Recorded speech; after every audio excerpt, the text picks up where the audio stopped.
Hello, my name is Judy and this is my husband Neil. Hi. Today we're going to be talking about the different foods for an American culture and a Congolese culture. We've been married for 3 years now. 3 years. So, and also I've been living in the US. I kind of got used to American food as well. So what I realized is a lot of the American food has a lot of like sugar. A lot of sugar. Yeah, or sweet. It's very sweet compared to what Congolese eat or what we grew up eating. We grew up eating a lot of like spicy food, but less sweet. Because I know if there's food that my husband said it's really good, I already know it probably has a ton of sugar in it or has barbecue sauce in it. It has to be sweet for him to say, oh, it's delicious. So I know that. On the other end, Congolese, we do mainly like hot and spicy. Definitely. If it doesn't burn your tongue off, it's not good enough. I mean, there are times where at a Thai food restaurant and just like, this doesn't quite taste good. It's missing something. I'm like, I'm able to eat it. I can tell you what it's missing for you. It's missing that next level of fire so that I can't eat it, but you would enjoy it. There was also another time when we were at a restaurant that 3 years ago, or more than that, like 6 years ago, I was at this Mexican restaurant and I thought it was the dip for the chips was too spicy. I was like, this is too spicy. But now, 3 or 4 years later, I went back with Judith and we were eating and I'm like, this doesn't taste spicy at all. She was like, this was spicy? I'm like, I know. I was a baby to spicy. But no, apparently taste buds can change and I think I've proven it. Yes, it's been interesting getting used to the different dynamic of eating spicy food. Sometimes I'm like, okay, this is too much. And then luckily Judith wins when it comes to being too sweet. It's like, okay, I guess we're gonna have to give in because I'd like to not get diabetes, so we have to cut out the sweets. We have to cut out the sweet. We don't want that. But spicy, we can still keep. It's not at the level where your stomach's dying, so that's still fine. It's not too spicy in that aspect. One other thing we like Congolese is bone in our meat. Oh my goodness, yes. I'm a person who grew up where my mom, when she cooked food, she made it so there was no bone in the food at all. So that didn't help me coming in where it's like, oh, I have to deal with bone. And so once I was at a Congolese house, and I'm sitting next to the little 2-year-old and she's got it all the way down to just the chicken leg is all that's left is a bone on her plate. And actually, she's gnawing on the bone, just like a little kid would do. And then there's me, and I'm looking at my chicken leg, and I'm like, a third of the meat's still on here, but I don't know how to get this meat off of this. And I'm like, how in the world can you do this? So yes, a little 2-year-old beat me in eating meat off the bone. But I've been getting practice. I'm getting better at, apparently, I don't like working for my food because I've already worked to buy the food, let alone I'm now working to eat the food.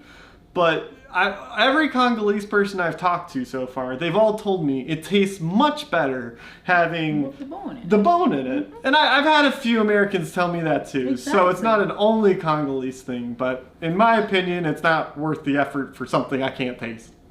But it's getting used to it. So we'll go to like Buffalo Wild Wing and then... Oh yes. Of course, I'll order my chicken with my bone in it. We always clarify, is this the one with the bone in it? Yeah. Because we gotta get the bone. Boneless, and I'll get the bone in mine. Yes, that's when we're able to buy it separate, I always get it boneless. Also, I don't have to share. Nice little caveat there. Can you tell the story about when, I think it was a day before our wedding? Oh yes. So the day before our wedding, I was at a Congolese house. And there were several people, there were 2 people at the table talking, and they're like, oh, go ahead and eat some food. And I was like, okay. So I sit down and I see it's salted fish. So I take some of the salted fish and put it on my plate. And I'm trying to find where the meat is so I could eat it. I'm going all over the thing, trying to separate it. And then my mother-in-law saw the struggle I was going through, so she comes in to save the day and lets the conversation keep going, not interrupting that, and she finds the actual meat and put it on my plate, and I'm like, oh, that would explain my struggle I had going on.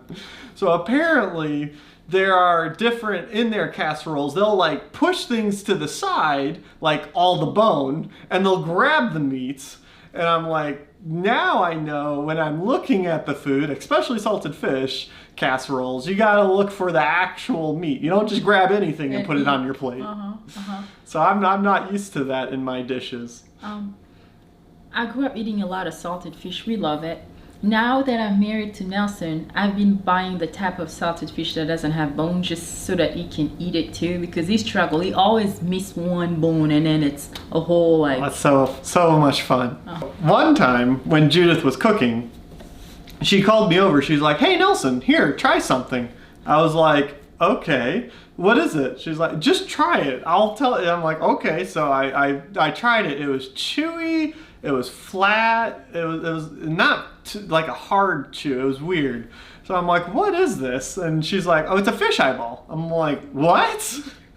So it wasn't the most appetizing to me, but some people love it. But it's always fun to try new things. And some things that we think is bizarre to eat, others think, it's normal, nothing big. One other thing that's interesting between American and Congolese food is how American food, sometimes some of our things, we have recipes for baking, because when you bake, you gotta get the right measurements of the right stuff, or else it's not gonna taste right or look right, or even just everything won't work right. But then with Congolese food, all their food is cooked. So they have a wide margin of error for it to still taste good afterwards. So they don't do recipes. So sometimes Judith will even ask one of her Congolese friends, hey, could you send me the recipe for such and such meal? And they're like, you know we don't do recipes. It's like, I forgot. I've been living with this American where they all do recipes. So yes, that's been an interesting thing where they just throw it all together and it comes out and you eat it. And it tastes good, just like goat meat. Yes, I love that goat meat once the bone's pulled out. But once you have the bone pulled out, it's very tasty. I do like it. Actually, goat meat is his favorite food. It's definitely my favorite Congolese food. So I hope that gives you an aspect of what it's like to mix two cultures with different types of foods, and thank you for watching. Thank you for watching. One question I get from people sometimes is, what have I learned or changed from Judith's culture that I didn't have before? And I would say the number one thing would probably be fashion, because before meeting Judith, I was basically known as the Star Wars t-shirt guy. And so I was at college and all over the place, I was always wearing Star Wars t-shirts. And well, my Star Wars t-shirt selection has drastically changed ever since meeting Judith. I only have a few left that are barely hanging on. But if you have any questions, feel free to ask us and we may answer it in the next video.